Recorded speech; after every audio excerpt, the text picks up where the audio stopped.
Un poder judicial de Michoacán. Eficiente, cercano, sensible a las necesidades ciudadanas, que da resultados.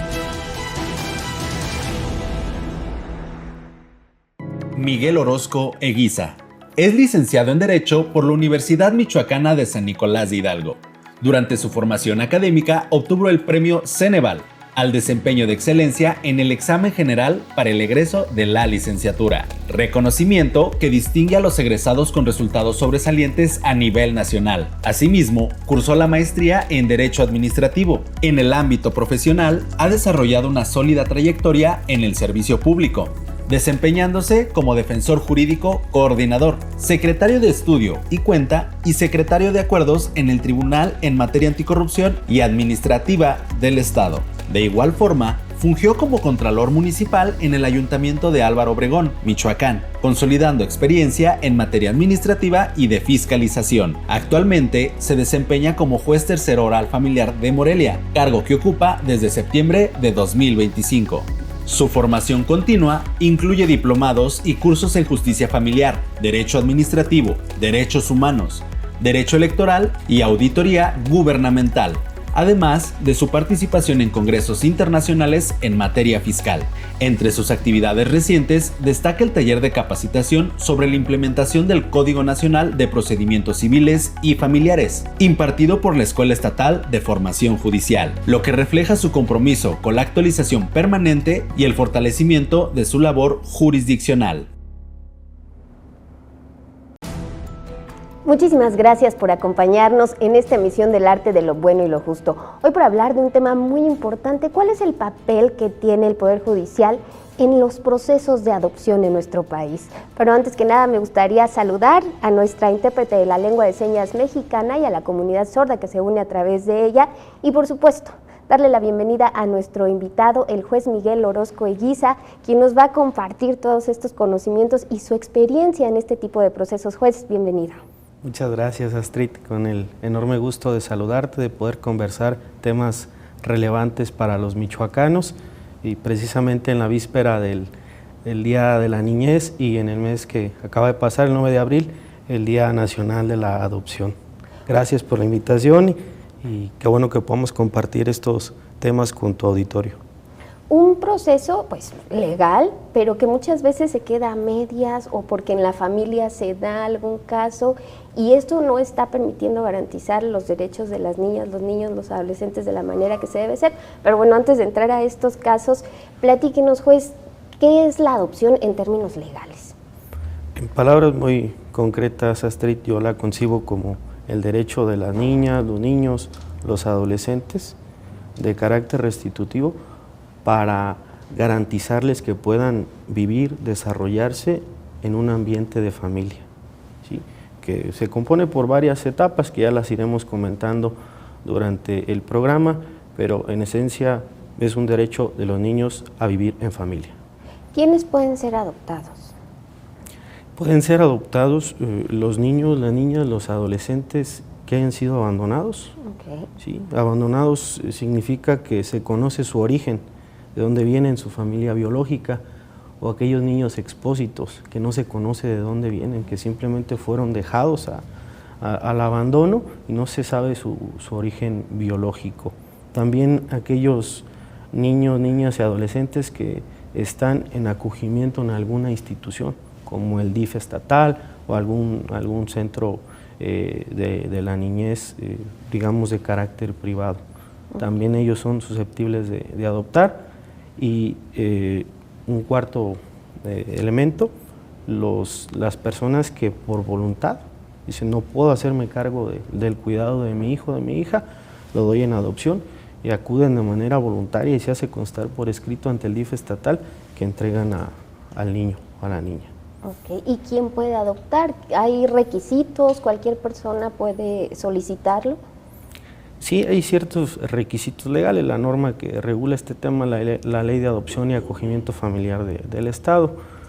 Son varios los requisitos que hay que cumplir. Uno, pues tienes que ser mayor de 25 años de edad. Okay. ¿Sí? Pueden adoptar personas que no estén en matrimonios o personas que vivan en concubinato. ¿Sí? ¿Qué requisitos adicionales se debe de cumplir? Debe de mediar más de 17 años de diferencia en la edad del que adopta con el adoptado. ¿Sí? Y requisitos legales como son, pues, que acredites, que primero solicites, ¿no?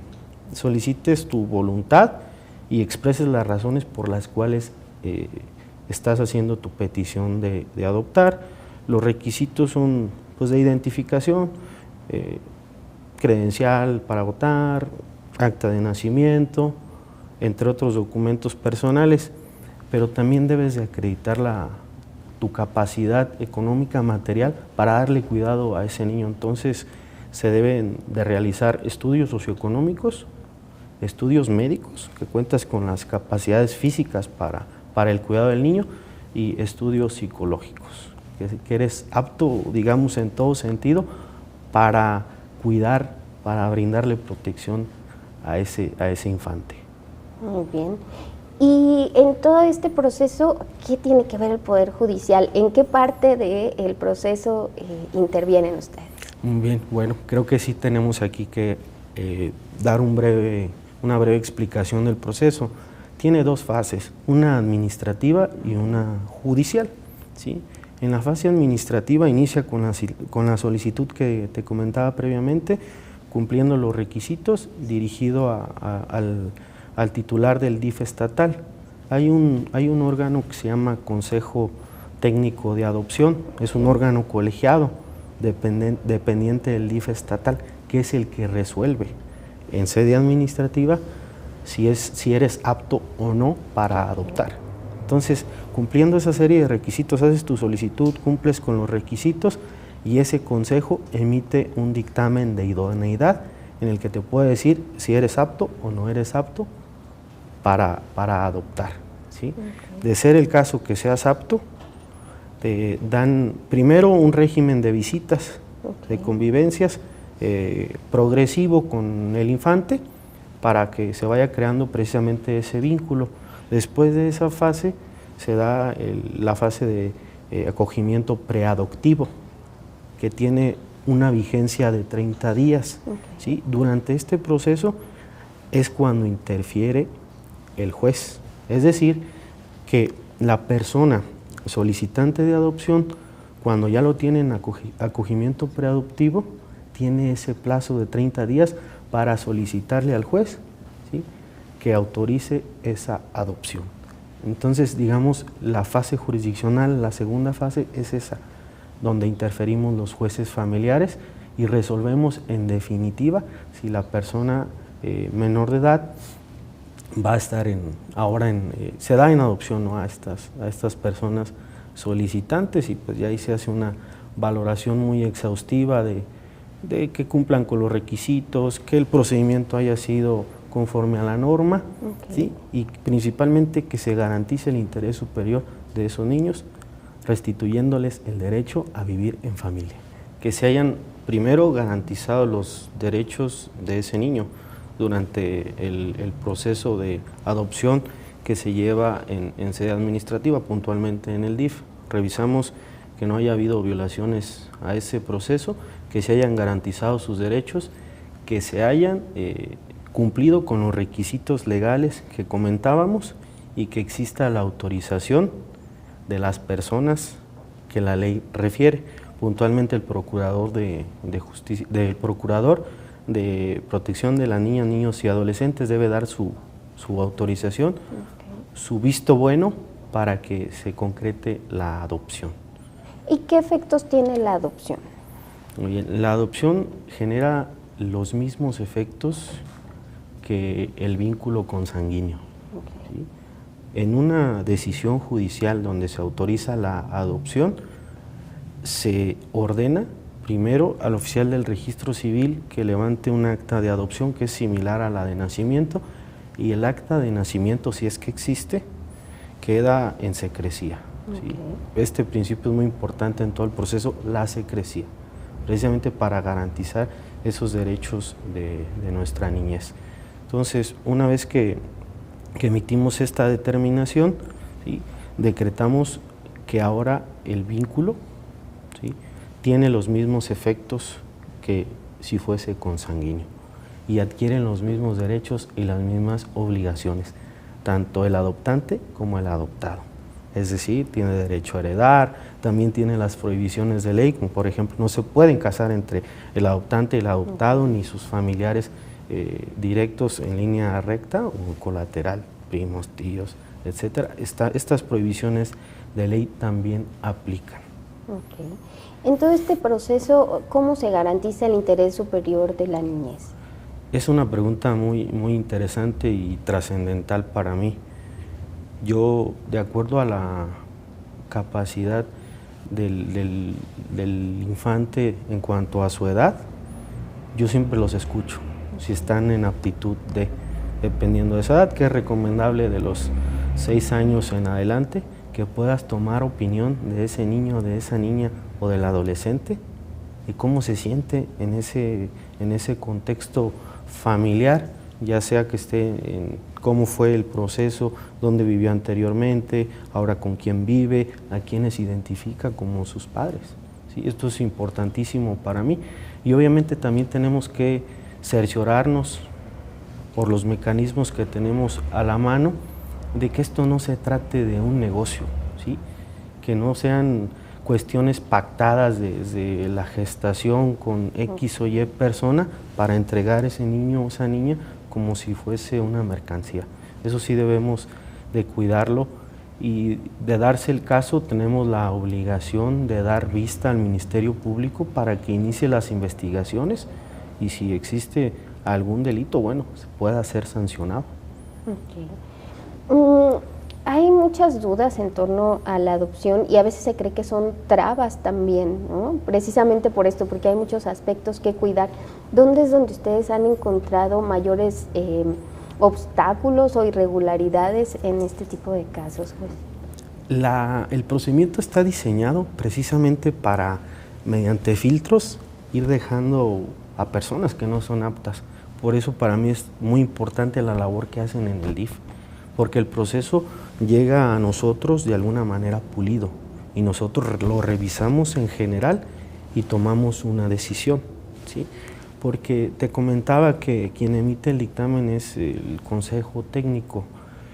Está integrado por 6 servidores públicos y 6 especialistas. ¿Por qué te lo comento? Dentro de estos especialistas son dos médicos, un psiquiatra o paidopsiquiatra y un pediatra. Está integrado también por psicólogos, 2 psicólogos y 2 trabajadores sociales. Y cuando emiten el dictamen, estos 6 especialistas emiten un dictamen propio especializado en su área, y te dicen, estas personas son aptas para adoptar por esto, esto y esto, o no lo son. Digamos que es el primer filtro emitido por personas expertas. Entonces, eso de alguna manera los jueces familiares no somos expertos en este tema de cómo hay una afectación psicológica, física, emocional, pero ellos sí, y lo hacen a través de esos dictámenes que forman parte precisamente del dictamen final, que es la idoneidad o no de estas personas. Entonces, una vez hecho este proceso, por eso es tan importante el certificado de idoneidad, ¿sí? Porque, digamos, es la prueba de que esas personas, ya revisado por especialistas, son aptas para el cuidado, protección, educación de un niño, de una niña, de un adolescente. Siendo muy respetuoso de la protección de los datos personales, lo refiero de manera genérica. Fueron 2 hermanos, un niño, una niña, 9, 7 aproximadamente de edad, que fueron abandonados en un domicilio cercano aquí a Morelia. Vienen una pareja, un matrimonio, y solicita por la vía la adopción de ese niño, de esa niña, ¿sí? Entonces se lleva a cabo todo el proceso y llega al juzgado para la autorización respectiva, para la determinación final.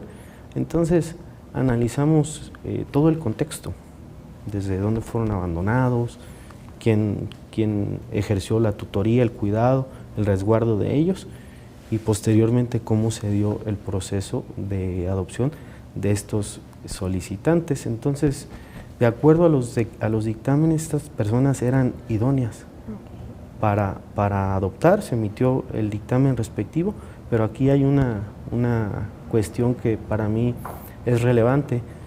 La ley establece que se debe de privilegiar, no separar a hermanos en un proceso de adopción, ¿sí? Entonces, nosotros garantizamos este principio de no separación de la niña, del niño, y al final decidimos, porque era acorde a su interés, a sus derechos, estaban bien cuidados, las personas eran aptas, y los dimos en adopción a esta pareja que desde mi punto de vista materializa, concretiza, ¿sí?, para lo que fue diseñado el tema de la adopción. Al final ellos son los que deciden, ¿sí?, por voluntad propia.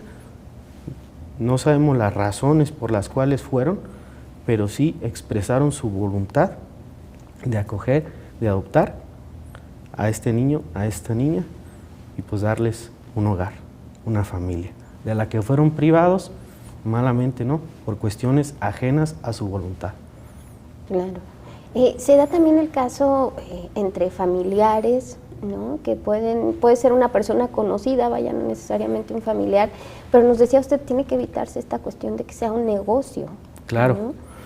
Creo que es lo más común, Astrid, ¿no?, que pretendan adoptar familiares de la persona, del niño, de la niña, es más común. Entonces, también la ley establece que debemos de privilegiar eso. Tanto nosotros los jueces como la autoridad administrativa, el DIF, debe de privilegiar que sea primero, en primer término, un familiar cercano al niño, a la niña, quien pueda adoptarlo. De no ser el caso, porque no se conoce su origen, no se conoce la familia biológica o la familia extendida, ahora sí, lo puede adoptar otra persona, otro matrimonio, otro concubinato. Cuestiones que a veces, bueno, sabemos que el derecho, las leyes van a veces atrás, ¿no?, de lo que sucede en la realidad, en la ciencia, en la tecnología. ¿Qué pasa con circunstancias, por ejemplo, parejas del mismo sexo, del mismo género que quieren adoptar? ¿Qué pasa? No sé si ya han tenido alguna cuestión de vientre subrogado. ¿Se han dado estos casos? No sé si en Michoacán, en México. ¿Qué pasa con estas circunstancias? En el caso del juzgado tercero de familiar de Morelia, sí hemos tenido casos de personas que solicitan la adopción, parejas del mismo sexo, valga. No está prohibida esta situación, está plenamente reconocido ese derecho.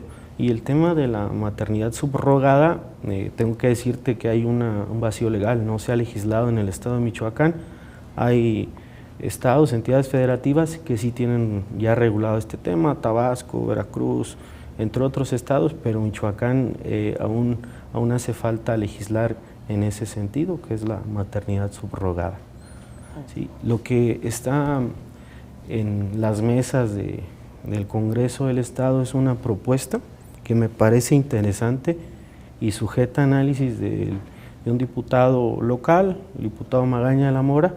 Está planteando una reforma a la ley de adopción y a otras disposiciones para que las personas mayores de edad también puedan ser adoptadas, pero no por el simple hecho de cumplir la mayoría de edad, ¿no?, sino de que debe existir el precedente de que en su minoría de edad, es decir, de los 17 hacia abajo, ¿sí?, estuvo bajo el cuidado, es decir, que lo cuidaron como a un hijo, personas que no son sus padres biológicos, ¿sí?, para garantizarle ese derecho a la identidad.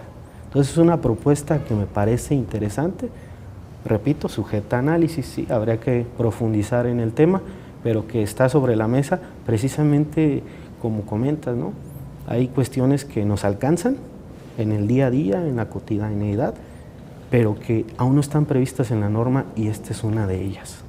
Interesante, porque como bien lo menciona, a lo mejor en la práctica se dio así, pero no está reconocido. Exacto. Y por lo tanto pues falta que tengan esas obligaciones y derechos también. Claro, como los derechos a heredar, entre otras cuestiones. Pues se nos está agotando el tiempo, juez. ¿Algo que le gustaría agregar, algún mensaje para la ciudadanía en torno a este tema, o bueno, a lo que esté pues en su panorama como juez en materia familiar. Claro que sí, agradecerles el tiempo, que nos hayan escuchado, que nos dejen sus comentarios sobre temas relevantes que quisieran que se platicaran.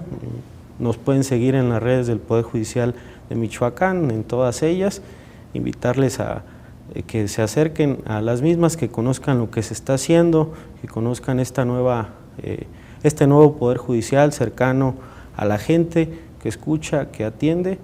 Y pues bueno, agradecerte, Astrid, la oportunidad y pues temas muy quedo interesantes que nos interesa, que la ciudadanía de pronto tiene muchas dudas y que es bueno poderlos conocer de el viva voz de quien está ahí, de quien conoce todos estos casos, que como lo mencionaba juez, pues son circunstancias muy distintas a veces, ¿no? Pero que sin duda pues tienen que ver en la persona y en el goce de sus derechos. Sí, creo que concretizando el tema, debemos de ver la adopción no como un derecho de la persona a adoptar, sino al revés, el derecho de ese niño, de esa niña, de ese adolescente a vivir en familia, y que el Estado tiene la obligación de garantizar por conducto del DIF y por conducto de los juzgadores familiares. Muchísimas gracias. Nos quedamos con esa reflexión, este derecho de las niñas, los niños, los adolescentes a poder gozar de una familia y de este entorno pues de amor, de paz, de bienestar. Muchas gracias, juez. A ti. Muchísimas gracias a ustedes también por habernos acompañado en el arte de lo bueno y lo justo. Le esperamos la próxima.